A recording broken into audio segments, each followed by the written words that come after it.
L'invité de la matinale. KTO Radio. Les élèves de terminale ont jusqu'au 14 mars pour formuler leurs vœux d'orientation sur Parcoursup, la plateforme de préinscription dans l'enseignement post-bac. Mais la question de l'orientation émerge également bien plus tôt. Je voudrais aborder ce matin le regain d'intérêt significatif pour les métiers de l'artisanat et les métiers de l'art, des métiers manuels longtemps déconsidérés et dont l'image change en ce moment. Nous sommes avec Dominique Lelon-André, directrice du lycée professionnel Saint-Jean à Sannois dans le Val d'Oise, un groupe scolaire des apprentis d'Auteuil. Bonjour Dominique. Bonjour. Afin que nos auditeurs et moi-même également comprenions bien le sujet, rappelez-nous d'abord la différence entre un métier manuel, un métier d'artisanat et un métier d'art. Alors, les métiers manuels, ce sont tous les métiers que l'on fait dans les lycées professionnels, généralement, industrie. Et donc, ce n'est pas tout à fait la même chose qu'un métier d'artisanat. Un métier d'artisanat, ça va être un ébéniste, par exemple. Un ébéniste, il va créer une pièce qui est une pièce unique. Il va restaurer, il va créer quelque chose de ses propres mains, mais ça n'a pas lieu à être remis en série, comme peut l'être, par exemple, un menuisier. Donc la différence déjà entre un métier d'art ou un métier d'artisanat, c'est l'unicité de la pièce qui va en découdre. Et le reste, c'est des métiers manuels comme la menuiserie, la plomberie, etc. Ok. Dans votre établissement, quelle formation vous proposez dans ces domaines ? Alors, j'ai de la vente, CAP vente, j'ai un CAP menuiserie, un BP, un brevet professionnel en menuiserie. Ça, c'est le côté classique. Ensuite, nous avons un CAP ébéniste, un BMA, un brevet des métiers d'art en ébénisterie, et un bac pro merchandising visuel. Donc, qui sont les 3 dernières formations sont des formations qui sont en effet, qui dépendent des métiers d'art. Et vous les proposez aussi en apprentissage, c'est-à-dire après le bac ? Alors, on les propose dès le CAP en apprentissage ou en scolaire. D'accord. Toutes nos formations sont dans les deux. Si un élève choisit de rentrer en apprentissage et trouve un patron, il peut intégrer une section. S'il perd son patron, il peut la garder parce que nous sommes en scolaire et vice-versa. Le tout, c'est que l'élève trouve sa voie avec ou sans patron, comme il préfère, comme en est son degré de maturité. Est-ce que vous constatez un attrait pour les métiers de l'artisanat ces dernières années ? Oui, il y a eu depuis la crise Covid, on a des jeunes qui arrivent dans les établissements qui n'ont plus du tout les mêmes profils. Alors, nous avons du poste du sortant de troisième, classique, un enfant qui a choisi ça dans son orientation depuis longtemps.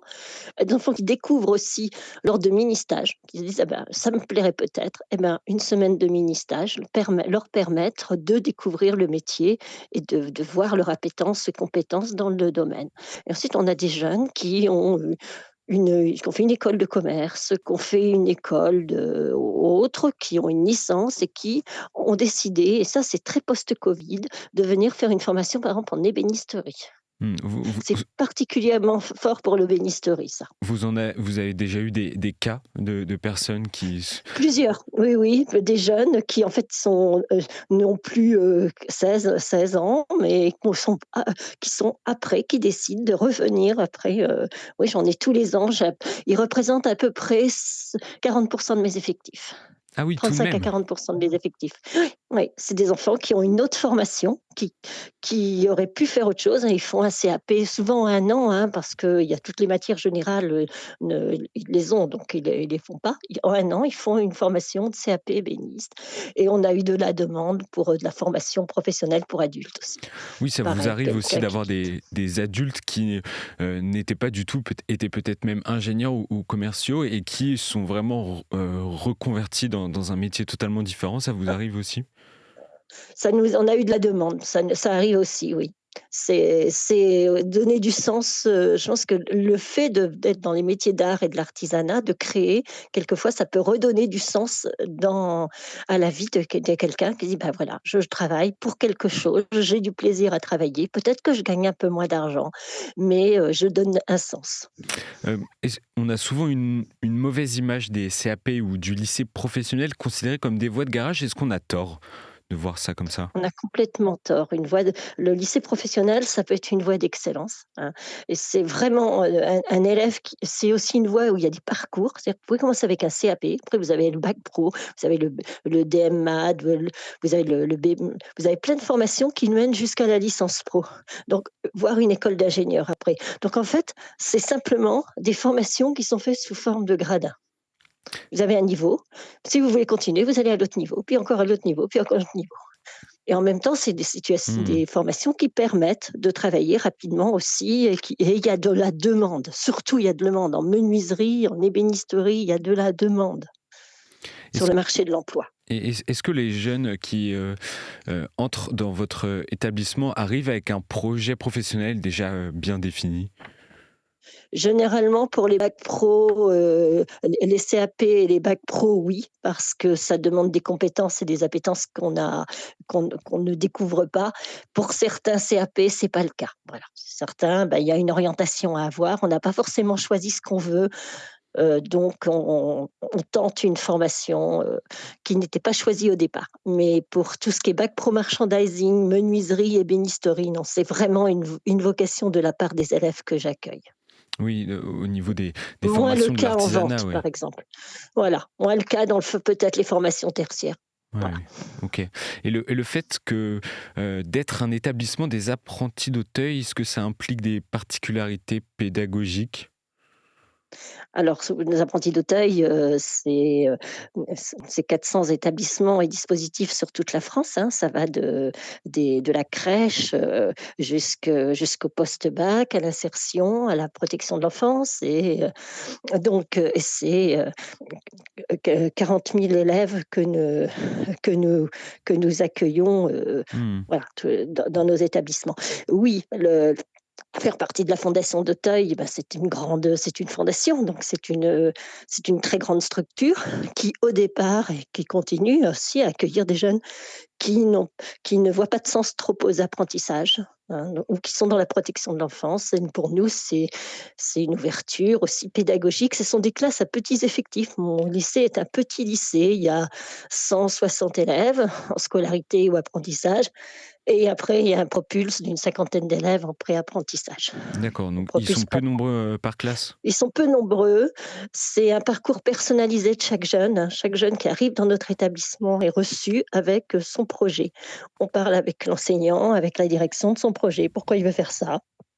C'est quoi ses points forts? C'est quoi ses points faibles? On est vraiment dans le parcours personnalisé de l'élève et en même temps, on forme des élèves qui, ont des diplômes, nationaux et reconnus Mmh. avec de très bons résultats.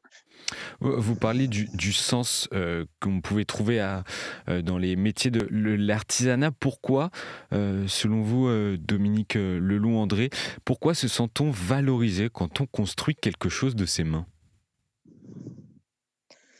Une certaine fierté si je vois les apprenants qui fabriquent quelque chose, qui font une vitrine, qui font un objet, une table, une étagère, peu importe, une certaine fierté de voir, l'objet terminé, de partir d'une matière brute pour en faire quelque chose qui est une matière finie.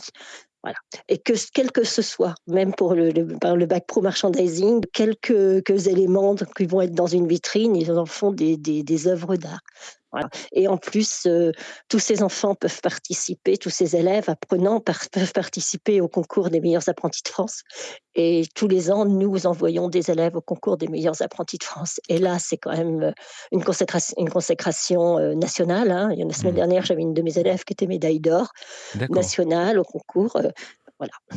C'est toujours très Dans intéressant. quelle Ça donne un formation? sens, il y a une voix. Bac pro merchandising visuel.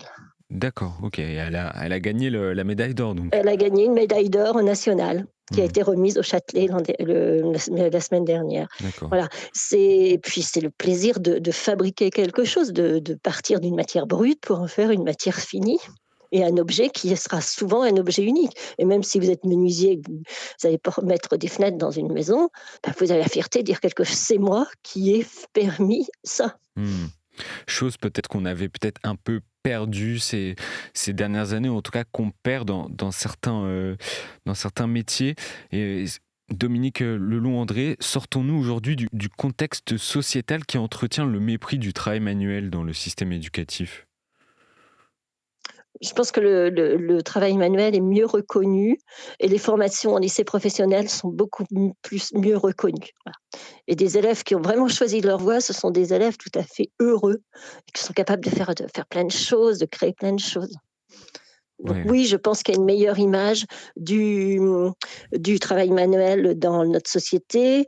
Il y a eu la réforme du lycée professionnel qui a aussi valorisé le travail manuel, valorisé aussi les enseignants qui travaillent en lycée professionnel.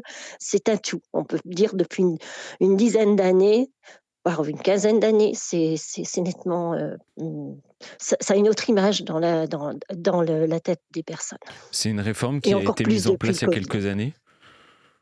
Oui, ça a été la réforme du lycée professionnel, elle a émergé une quinzaine d'années, hein, elle a été D'accord. dans les et puis après elle a été mise en place, les 2 dernières mandatures et je pense qu'aussi ça donne aussi une autre image quoi du lycée. On en parle déjà, on parlait pas des lycées professionnels. Quand on parle d'un lycée professionnel, on en fait une image et on découvre. Quand on connaît quelque chose, on n'en a pas la même image. Mmh. Quand on connaît pas, on a peur, on a des idées préconçues. Quand on ouvre nos portes ou nos portes ouvertes, on a énormément de personnes, même des personnes qui viennent juste voir. Ouais, Voilà ouais. et ça, c'est toujours une bonne image.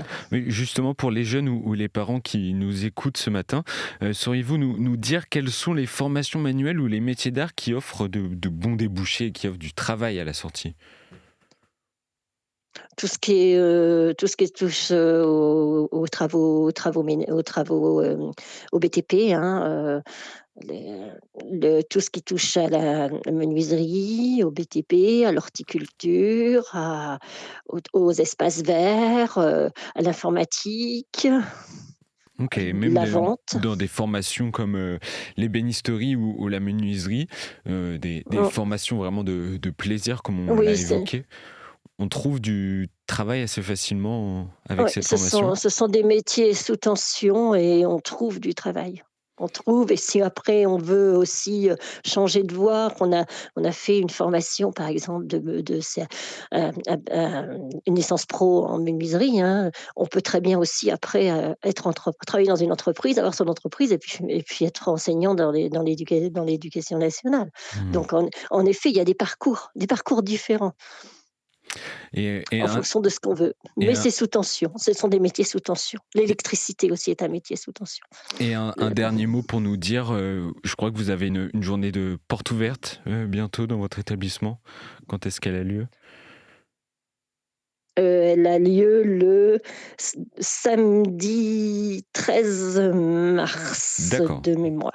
donc Voilà, dans pas j'espère très de ne pas me longtemps. tromper, j'ai pas vraiment la date, c'est sur, de toute façon, c'est sur le site de l'établissement, mais si le 13 mars c'est un samedi, c'est le samedi 13 mars. C'est Merci. cette semaine-là, de toute façon. Merci Dominique Lelon-André de nous avoir éclairé sur le sens des métiers manuels et de ces formations. Je rappelle que vous êtes la directrice du lycée professionnel Saint-Jean des apprentis d'Auteuil à Sannois. Bonne journée et merci beaucoup d'avoir été avec nous. Bonne rentrée à vous. Merci, au revoir. Au revoir.